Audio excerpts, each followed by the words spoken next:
Ladies and gentlemen, good afternoon.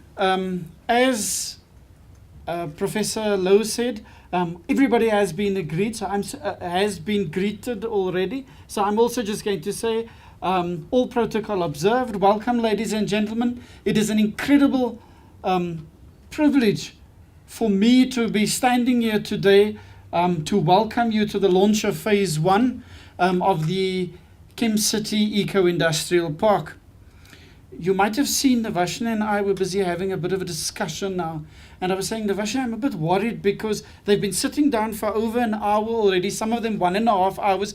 Can't I get, can't the Capetonian in me come out? And I was going to say, Mr. DJ daarachter, kan jy lekker number aansit sodat ons 'n bietjie kan dance and to get us all awake. And then she said, no, Charles, this is a civilized function. Do behave yourself. So we're going to skip that wake up from my side at least. I trust that you've been enthused with the information you've heard from our panelists so far. Ladies and gentlemen,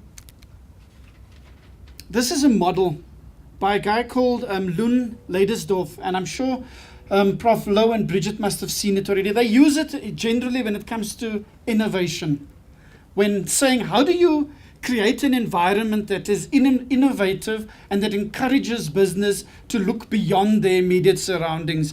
And they use this in saying you must try to get academia to work with government, to work with business, to come up with the right model. But I actually think this model is equally relevant when it comes to supporting economic development. Because you have the three big players within your economy: government, business, and academia. Of course, labor being an integral component of that, but these being three of those stakeholders that if they are able to mobilize their collective energy, their collective resources, you can achieve higher levels of output with these three players together. And the executive mayor spoke about partnerships and working together, and I think that's really what we're trying to achieve here at the Chem City Eco-Industrial Park. And this is why we've given ourselves a purpose statement for the site, is to say that we would really like to create a vibrant and dynamic eco-industrial park that is economically, socially and functionally integrated into the broader Sasolburg, Vaal Triangle and Free State economy. We don't want an us and a them to exist. It would break my heart in 2 years' time or even in a year's time if the mayor or anybody from Metsimaholo or Fezile Derby says, I wonder what they're doing over there on that site.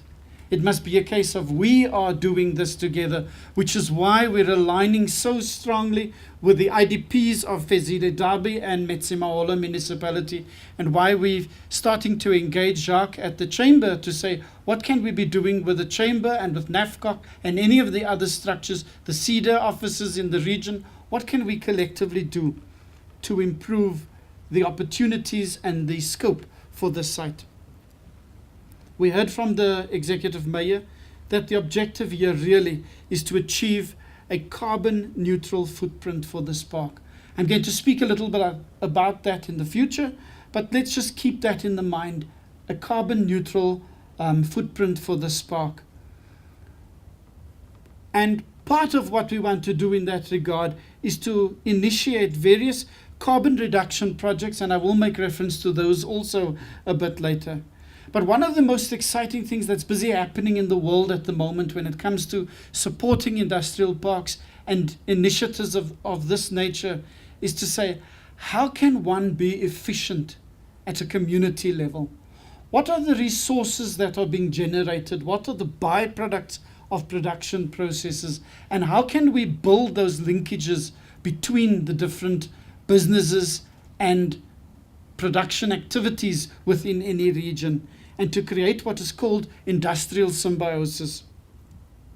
And of course, how can we do what Sasol has mandated Chem City to do, and that is to support job creation, economic development and enterprise creation, whilst at the same time trying to improve Sasol's footprint within the environmental domain. As I stated earlier on, we are building those linkages with all the relevant stakeholders in the area, the chamber, the universities, so that we can create a focus here on this site for economic development activities. And I think one of the stuff that's really exciting about what we want to do is to build a business incubator and to make that available as part of the service and infrastructure offerings. And I will give more information on that also later. I'm not going to go through all the lines there, but just to say to you that within phase 1, we have at this moment just over 100 sites ready, fully serviced, water, sanitation, electricity. You've seen the tar roads. All this have been completed within phase 1. And we have the sites that are currently ready for sale and for occupancy. In phase 2, we have another 140 sites which will become available within the very near future. And I must say, this is where my job starts getting very exciting, because half of what we have is this grand vision that our board has bought into, our MD certainly has bought into it, and we are ready to say, here is something that is going to make a big difference within Sasolburg and within the Vaal Triangle region.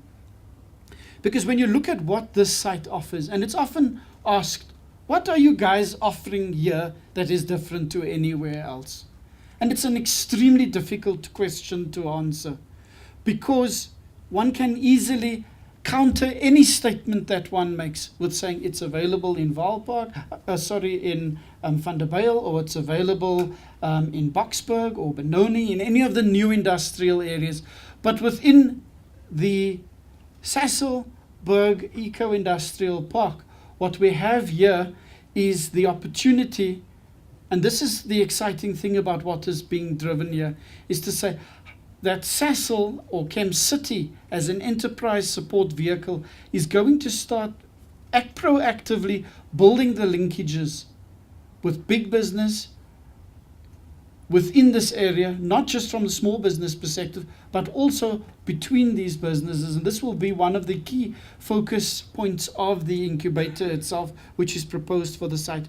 In addition to that, we have an incredibly exciting biodiversity program or green program for the site. The mayor mentioned that this is one of the best and one of the most beautiful towns in the region.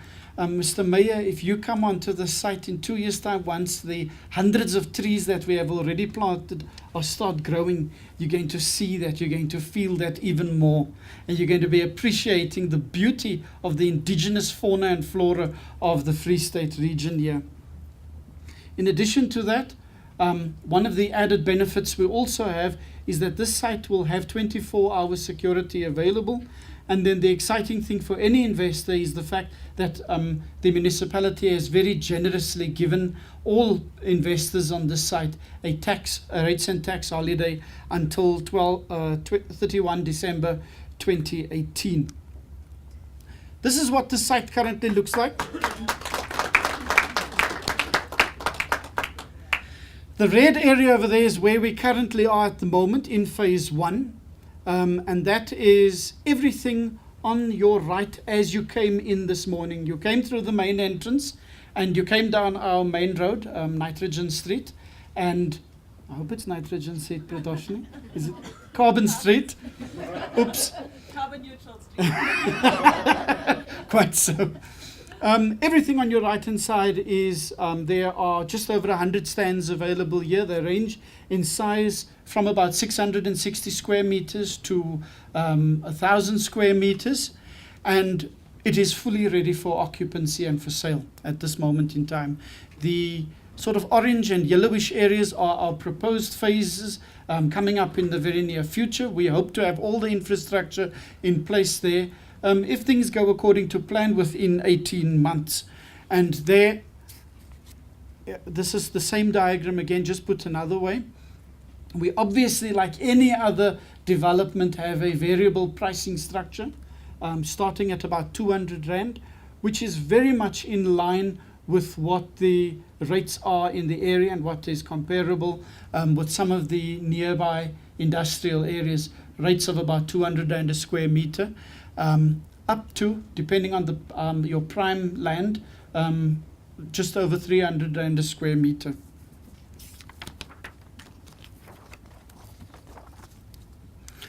Ladies and gentlemen, just briefly, concerning the green or sustainable development approach. We commissioned a firm of consultants which are specialists, and no reference to the bulb joke whatsoever, but these were international experts on the whole sustainable development philosophy. And they said it is possible to build a carbon neutral site here in Sasolburg, and specifically on the site. They looked at all aspects of development, and of course you're going to ask yourself the question, how on earth can you have a carbon neutral site? Because there has been carbon expenditure in what has been done so far. And what we then got them to do is to look at the various aspects of what generates the worst or the most greenhouse gas emissions. And this is the kind of breakdown they gave us. There are components of the general site management, the energy that's used, the kind of transportation and road systems you put in place, and so on. But each of this already has a carbon footprint. So how do you achieve neutrality? Part of what we want to do in terms of neutrality is to say, we want to manage this facility in a way where it doesn't, and the industrialists that are here or the potential investors that are here, don't worry, it's not going to be one of those things where the cost shifts entirely onto you.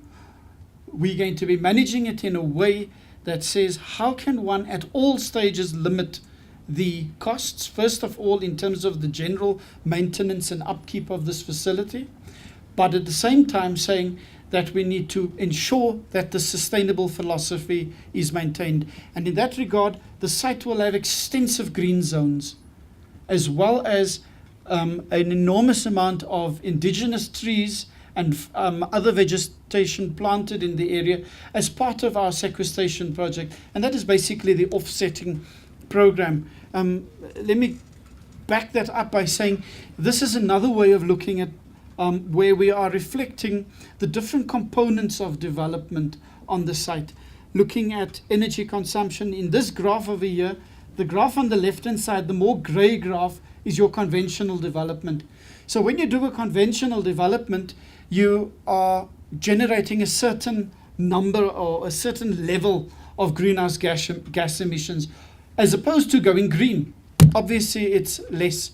And the way you achieve that, the net result is that blue column over there to say, this is the current difference that is created when you look at a conventional development versus a green development. And the way we're going to try to offset the carbon footprint is through a variety of different carbon emission reduction projects. Now, those are special projects where one essentially buys carbon credits to offset your footprint. And these are going to be exciting opportunities that will certainly pop up in the near future. And I think the exciting thing over there is that each of these are new technologies. Well, I shouldn't actually say they're new technologies. They are being applied throughout Western Europe at the moment. And with our pending legislation, we are going to start after looking much more seriously at these types of projects. I mean, one of the proposals we have at the moment is that with the various buildings that are going to be built is to try to make maximum use of floor space on the roofs for the use of photovoltaic cells, or to create some kind of solar farm where one can generate energy in a renewable manner.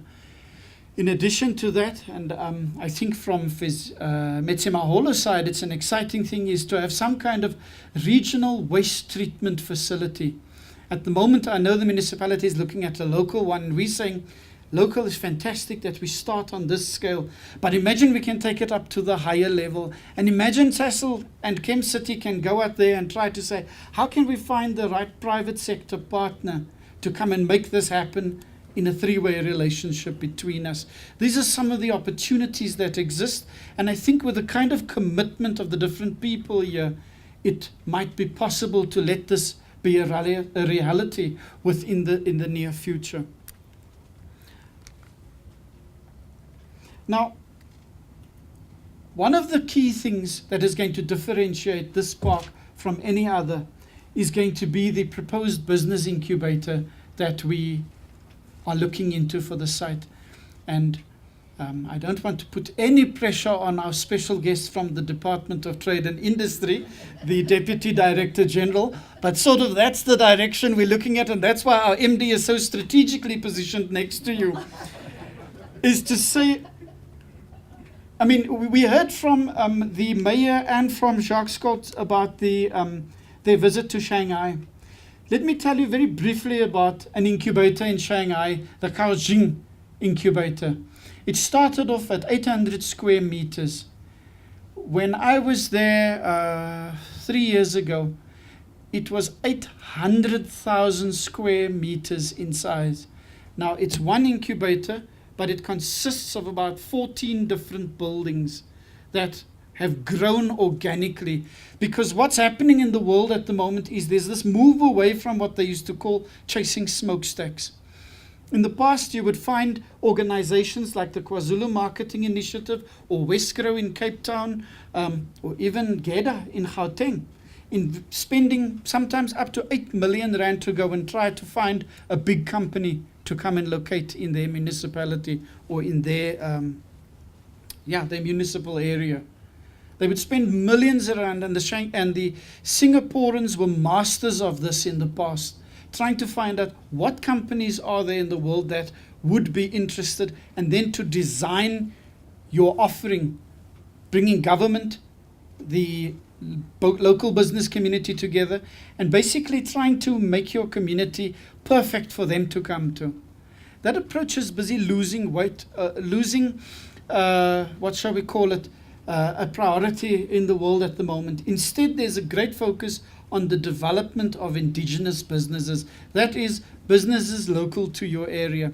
And there you're saying, what are the things in our area, in our community, that give us a competitive and a comparative advantage economically? And then saying, how do we then mobilize the right kind of resources to be able to make those businesses, first of all, to increase the amount of new ones that's being established, and then to fast track the growth and the development of existing ones, small and medium businesses as well as micro businesses.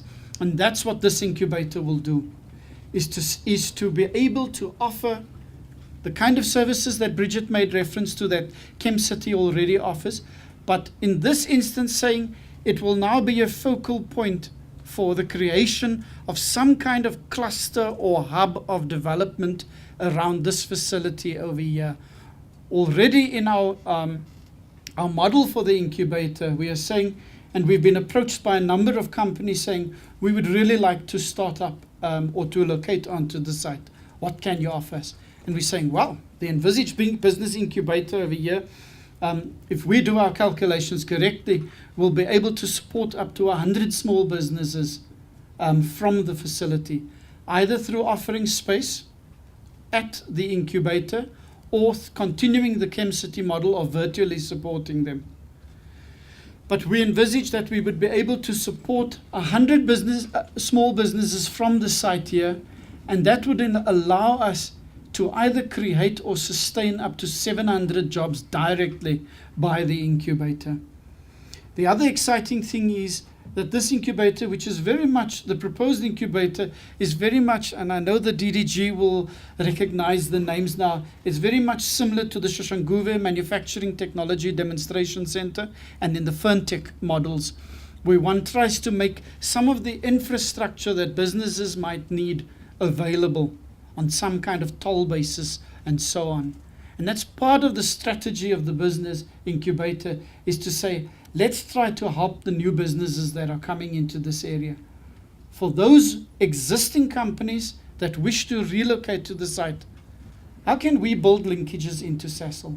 How can we build linkages to any of the other large organizations in the area? That's part of what we would like to ask you, and to say, what can we make available? How can we help you to seduce and entice you to locate on the Chem City Eco-Industrial Park? I think one of the big advantages we also have is that we have direct access to a large number of qualified business analysts and scientists through the Chem City staff structures and our network. And I think we must not underestimate that. The countries that have prospered the most are the countries where they are able to mobilize the right kind of human resources. And that's what the Chinese mastered in the Shanghai example. It's what the Birmingham, Alabama incubator did when they transformed the entire northern sector of Birmingham, Alabama through the incubator that they started there. And I believe it is possible for us to do the same in Metsimaholo on the Chem City Eco-Industrial Park.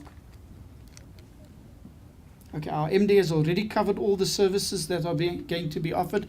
It's very much your traditional business development support services, enterprise development support services that will be offered from the incubator. Ladies and gentlemen, this is our vision of what the site would look like in a few years' time. The study we did says that we might be able to do it within 20 years. And my boss, Rashan, is saying, Charles, I want it all done in 10 years. So, Mr. Mayor, if he gets his way, then we're going to have a booming facility right here with loads of people employed, not just by the incubator and its incubatees, but through the companies that will hopefully locate on the Chem City Eco-Industrial Park. Ladies and gentlemen, I've covered what I thought would be sufficiently generic for the different stakeholders that are here. Myself, Pradoshni, you've all seen Pradoshni when we came in, Yochi and Pia. Yochi and Pia, do you guys want to stand up? There's Pia, I see. Yochi must be running around outside with the guys on site. If you have any direct questions concerning any aspect of development, there was one item I did miss, and that was, this park will be managed like any other park or common facility in the country, where people who come in who wish to buy land become members of a property owners association, and that structure is responsible for the general administration. We will be subject to national government laws, and I know many of you, when you saw those that have made initial inquiries about land, when you saw some of the documentation, they said, oh my goodness, is Cecil going to bureaucratize the land purchasing process? And I started going through our team set, and we went through all the items. And you know what we realized? With this site, there is no additional laws and regulations. All we did was simply bring forward a lot of the local municipalities' laws concerning urban development and national government and OSH Act laws, and we made it easy for you by putting it in one document. So if there are any questions that any of you have, please do feel free to speak to myself, Pradoshni, Pia, or Yochi. And then also, you are welcome to visit our website, www.chemcity.co.za, and then just look for the link on the left-hand side for the Eco-Industrial Park. You'll be able to pull up a lot of the information that I've covered, and anything else concerning the site that you might be interested in, you would be able to find there. Also, you can send any email inquiries through to that address, which is reflected over there. Ladies and gentlemen, from my side, I wish to say that I want to thank our team, and I wish to thank the Chem City management in Rosebank, particularly Rashan and Bridget, who've been incredibly supportive in making this possible. There have been a number of opportunities that we've missed, and I believe that the time is right now, the market is right. Those of you that are interested in buying property on the Chem City site, I think you're going to find, if you do your calculations, that you'd be able to achieve a good return being in this facility, on this facility. Ladies and gentlemen, thank you very much for your time. And we also have a little display board over there with additional information on the Chem City Eco-Industrial Park. Thank you very much.